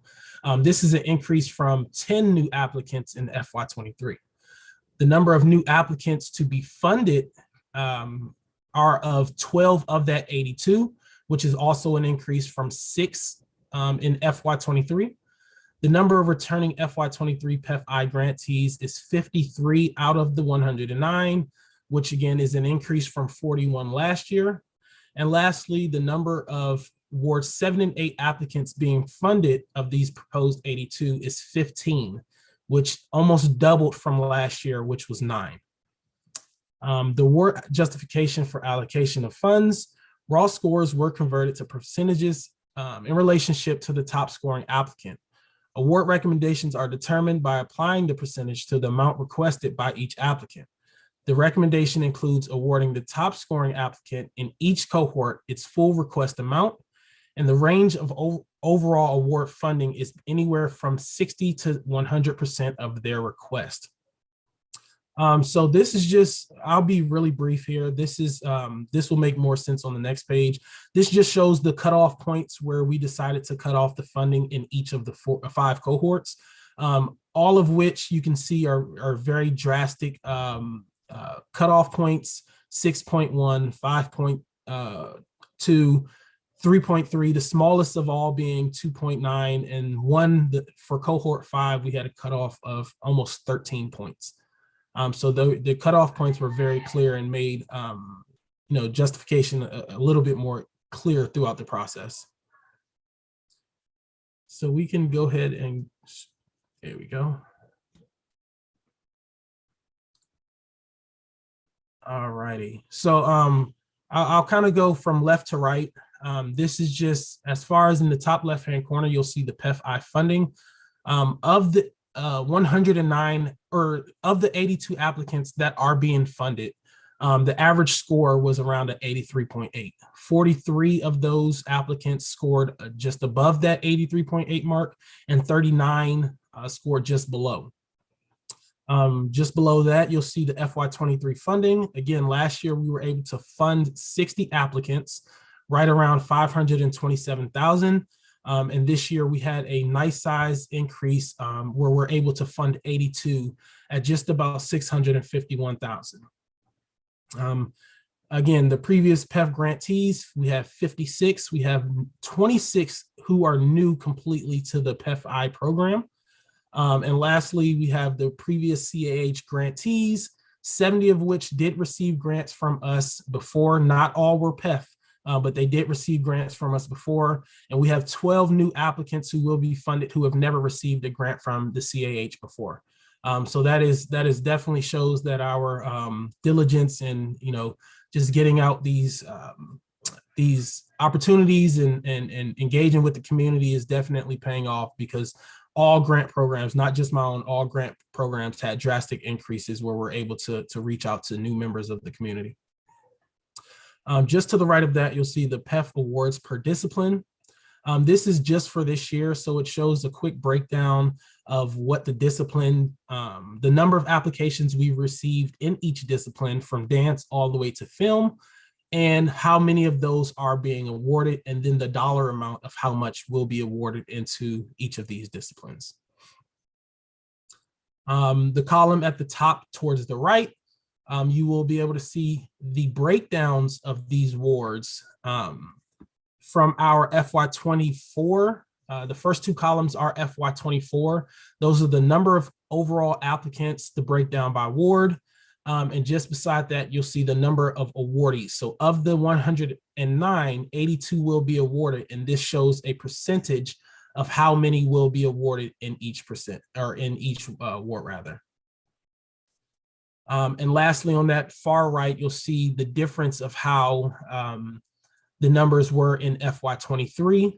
And again, the one thing that I definitely want to highlight is this.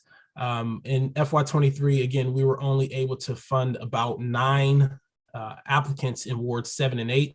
This year, we're just under double that. So again, any growth is good growth. So, you know, we'll take it as it is, but that I think is definitely something to highlight. And lastly, just for my rationale down at the bottom, award recommendations are determined again by using the raw scores, which are out of 100, with the top scoring applicant in each cohort to receive 100% of their request. Funding percentages decrease by 10% for the next 5 applicants. And again, that award range is anywhere from 60 to 100% of their request. Any questions? Great work. Thank you so much.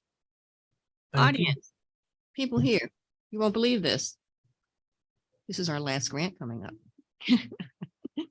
Okay. No, we want more and more. We want more money. Everybody out there, council and council staff, vote to give us more money and we're going to give it out. Okay.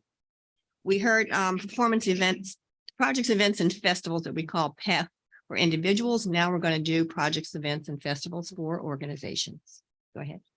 It's the final countdown. Yay. Yes, I'm punny. I do apologize in advance. Hello, everyone. My name is Robert Nunez. I am an African-American male and Hispanic, Bolivia, woo. I oversee, at least when I'm presenting today, is the projects, events, or festivals for organizations. Luckily, since you heard Travis speak about the individuals, a lot of it's applicable to organizations. But just to go specifically for organizations, it's for nonprofit organizations that it's based, as well as arts organizations that do, and especially proposing arts and humanities related activities. And just to quickly talk about eligibilities, the only caveat, the one main caveat is if anyone is receiving the General Operating Support Grant, they would not be eligible in receiving project events or festivals. Otherwise, if they are not receiving General Operating Support, they can definitely apply for any other project-based grant. And like I said, pretty much a lot of this same thing as what Travis said about having 3 workshops and also having the option of seeing things virtually as well, an increased number of applications. And yeah, so if you scroll down just a bit, just to look at the allocated budget amount. So last year we funded an amount of $604,742. And we had a projected budget of $550,000. That's not how much we're proposing today, but this was the starting amount for both individuals and organizations of project events or festivals.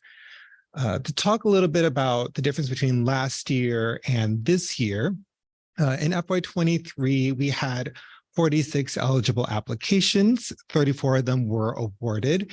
This year, we had 67 eligible applications, and we're proposing 59 of them to be awarded.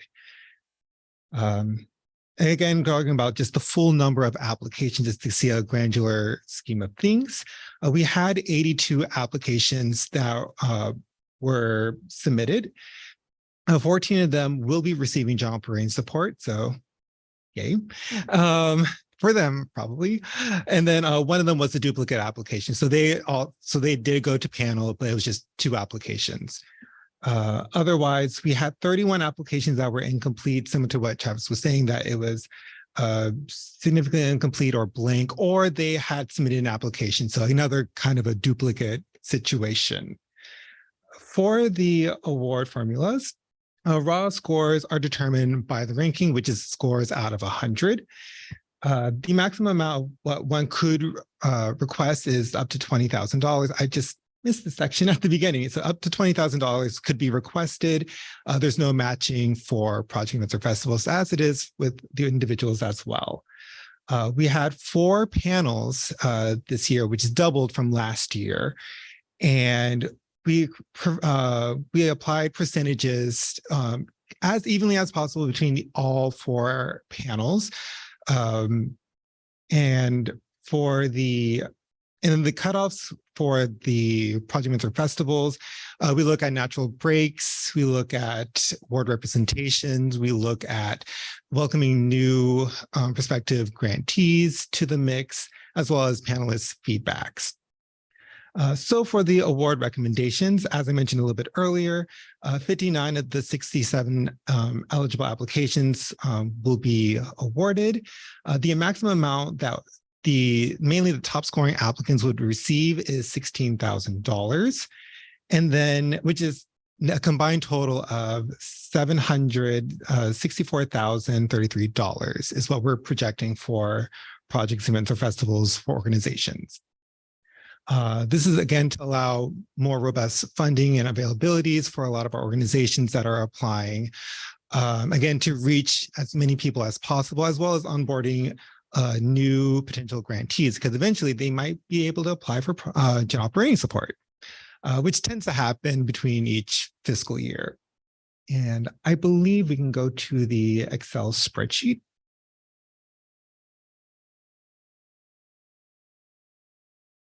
Right, if we can scroll a little bit to, yeah, perfect. I used to sing. So on the far left side of the screen, you'll see the average scores of who would be awarded this year. So the average is about 89 out of 100. So there's 33 that scored an 89 score or higher, and 26 scored an 89 or a little bit lower. In the middle, as you saw with some of the other spreadsheets, you'll see the full breakdown of who applied, who's awarded, based off of the discipline that they chose. And then on the far right, you'll see the breakdown of the award. So the first 2 is mainly for this fiscal year in FY24. So the first one shows the breakdown of the awards that applied that were eligible, so excluding the ones who were in general operating support. And then in the middle, you'll see the breakdown of the awards that are going to be awarded this year. And to see a little bit of a comparison between this year and last year, or technically our current year, because we're in FY23, to see the difference between that year and this year. If we can scroll back to the left and a little bit lower.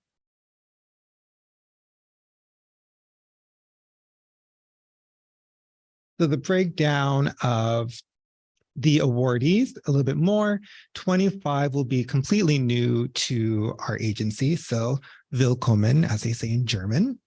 And then 34 are previous grantees of ours. And then again, another breakdown is 39 of the grantees are completely new to project events or festivals. And then 20 of them were previous project events or festivals awardees. And that's all, folks. Any questions? That was wonderful. Thank you. All right. I would like to make a motion that the commission accept the grant committee's recommendations that these awards, that these grants be awarded as the grants managers have defined and laid out. I'll go to the vote. All in favor, aye, individually, sorry, Second, please. doesn't have to be second. Doesn't- okay. It's a strange process. Doesn't have to be second. Yeah, I'm reading my notes. It says not to be second. Okay. I guess the second comes when I go person by person for the vote. So as I call your name, if you're in favor of accepting this, say aye or no or abstain. Corberry. Julianne. Cicely. Natalie. Yes, I'm here. I'm sorry. Okay. Thank you, Cicely. Mhm. Chase. Kymber. Yes. Carla has not joined us. Hector's not here. Gretchen. Yeah. And it passes. Thank you. Good. And my math may not be exactly right, but there are over 300 new grantees in the process this year. So to the earlier point, we got a ways to go, but we're making real progress. Thank you. Anything else on Grants Committee? No. Good. So now we'll go to Public Art Committee. And Carla's not here, so my understanding is Natalie's going to stand in as the chair for the purposes of this conversation. I'm Thank you. standing in. Thank you, Nat. And I'm going to hand it over to Lauren. Thank you, Natalie. So this is just one of our grants for fiscal year 24. There are more to come. We don't have the robust number of grantees, but we have robust programs. So I'm going to turn this over to Carrie Kennedy, who is the grants manager for the Public Art Buildings Communities Grant. And she's been doing a yeoman's job finishing out installations that are happening now. And one dedication was supposed to happen on Saturday in the storm, but we rescheduled that. It is installed, but we are going to have a dedication while also going through the grant process in the review process for some very exciting works for next year. So I'm going to turn it over to Carrie to talk about her panel. Hello, everyone. My name is Carrie Kennedy, and I'm an African-American female. I'm wearing a Black outfit, and thank you all for your time. The Public Art Building Communities Grant is a grant that supports individual and artists and organizations. Eligible projects support the designing, fabrication, and installation of new, permanent, or temporary works of art that connect artists to their communities. The grant is open to experienced artists and arts-related professionals 18 and over, and they are open who are current residents of DC, as well to DC-based nonprofit organizations or DC business improvement districts or community improvement districts. We had one cycle. Our allocated budget amount for FY 2024 is $318,330 for 4 projects with one panel. Lauren Douglas Glover was our convener. The cutoff for all eligible applications were reviewed, and scores above 83 are recommended for funding. The highest scored above 83, and there was a variance of the next level of 2.36. Funding is available to support the recommended projects of these 4 different applicants. 2 are individuals and 2 are either organization or bids or the community. The allocated amounts for projects go up to, for individuals, $75,000, organizations, $125,000, and bids up to $150,000. So again, the breakdown is for 2 individual projects or 2 org/bids for a total amount of $318,330. There was, and I have to clarify, there was a 9% increase in completed eligible applicants from FY 23 to FY 24. And we attribute this success to increased outreach efforts, which were included 5 live chats, workshops where we go through the application for new applicants or for old applicants, because sometimes things change on the application. We then did 3 more intensive workshops that are specific to public art under the Business of the Arts workshops that were held at CAH. So we had how to develop your next public art project from RFP to completion, the DC permitting process, and public art as community development. We also had a one-on-person workshop at the Anacostia Arts Center. And as always, we meet one-on-one with applicants to help them with their questions about their proposals or how to go through their application. Are there any questions?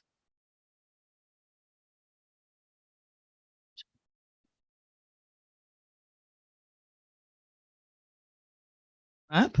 So what I'll say is I was on the, on the call discussing all these, and we talked, I said my usual thing that I say about equity. And so we talked about developing a planning grant or fellowship residency to sort of like increase it, down the line. And so that's one of the things that we're talking about doing, because everybody pretty much is returned customers in this case. So, we want to eventually get to the point where we're building the space for new public artists to come along. So,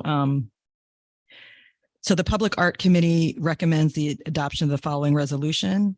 Resolve that the commission adopt the funding recommendation for the FY 2024 Public Art Building Communities Grant as presented for the total funding amount of $330,000. I'll take the roll call again on the vote. As I call your name, aye or no or abstain. Cora? Julianne? Cecily? Aye. Natalie? Yes. Chase? Yes. Kymber? Kymber? Yes. Thank you. Carla, Hector, and out here. Gretchen? Yes. It passes. Thank you. Thank you very much. Good. We're almost done. We had public comments at the beginning of the meeting, and Jackie Carter from the Children's Legacy Theater was not here then, but is here now. So Jackie Carter, would you like to speak off your public comments and restrict it to 3 minutes, please? Okay, thank you so much. And I apologize for not being here earlier.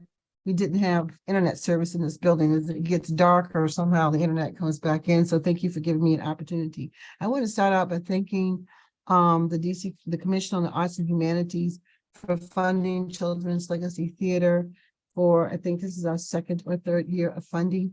The money has really helped us work with struggling teens in Ward 7 and Ward 8. Since the funding has been awarded to us, we've been able to increase the number of students we serve in Ward 8 by at least 40%. And what that looks like is we used to have a roster of about 50 kids a year. Now we have a roster of about 120 young people that we serve. Children's Legacy Theater trains teams in all theater arts disciplines to produce live theater to the community. About 50% of the plays that we present are actually written by our students. That would not be possible if it were not for the continuous, consistent support of the DC Commission on the Arts and Humanities. And I especially want to thank our 2 people who have been just so instrumental and helpful to this organization. The first is Khalid Randolph, our grants manager for East River, who has supported the organization and even advocate for increasing the grant award to this organization. And the second person is David Marquis. David, I see you in the room, and I want to thank you personally for the support and guidance you've given to this organization and to me. Finally, I'd like to say that I think it was Commissioner Wharton say that you asked the council to give us more money and we will award more money. I think that's what she said. So I would definitely like to volunteer to lead the charge in galvanizing CAH awardees to testify to the council and boards to advocate for more increased money to the Commission on the Arts and Humanities. Ward 8, we need that money. And I'm sure telling you the information I'm about to tell you now is like preaching to the choir, but our young Black men, our young Black boys in Ward 8, they are dying. They are dying from gunshot wounds. They are dying from drug overdoses. They are increased in crimes for our 13 to 14-year-olds. So we need more money east of the river so that we can create more seats for these young people. And I know if the commission had more money, they would increase the east of the river grant award to at least $75,000, which is my ask. And I know that in order to get that money, maybe we have to do some more work behind the scenes in terms of, as I stated earlier, galvanizing awardees to advocate to the council to increase the funding to the Commission on Arts and Humanities, so you can continue to help us do this very important work with our young people. Thank you so much. Thank you very much. And we certainly thank you for your advocacy and for your volunteering to galvanize others around this, because there's only so much we can do. And so we really need that support, and we need somebody who can lead that charge. So thank you. Thank you very much for that. We're almost done. Is there any unfinished business from the August meeting? If not, we have under new business, the proposed meeting schedule for FY 2024. I'd like to move that we adopt the schedule to lock it in with the understanding that it's amendable, of course, if anything needs to be changed. Is there a second? Second. Oh, schedule, whatever. So I have to go through the vote again. If you're in favor, aye, or no, or abstain. Cora? Julianne? Cicely? Aye. Natalie? Chase? Yes. Kymber?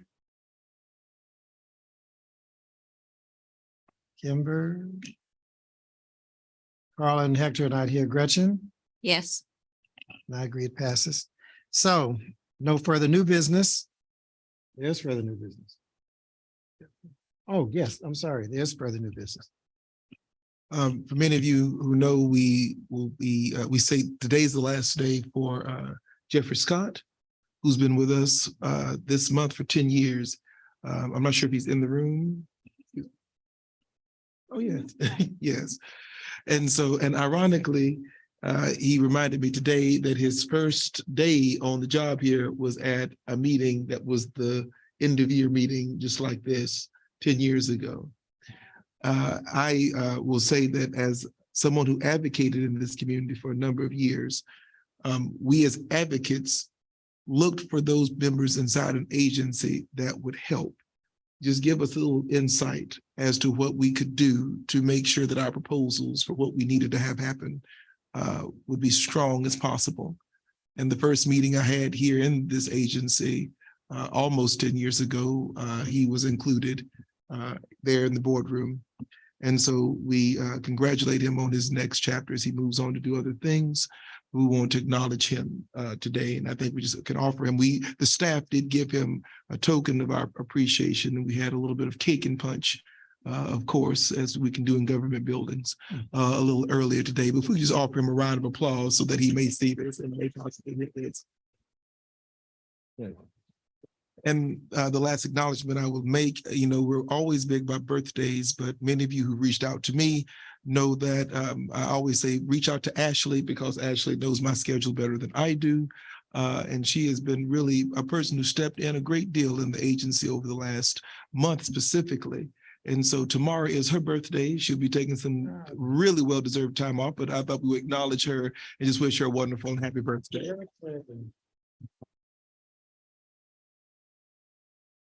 Any further new business? There'll be no further business. The next meeting of the commission will be held Wednesday, September 27th, 2023. Is that, now that's today. It'll be held in October. Thank you, Jeff. His parting gift to me is this wrong date. It'll be held in October. We'll announce that particular date. The time is now 7:34 p.m. and this meeting is adjourned.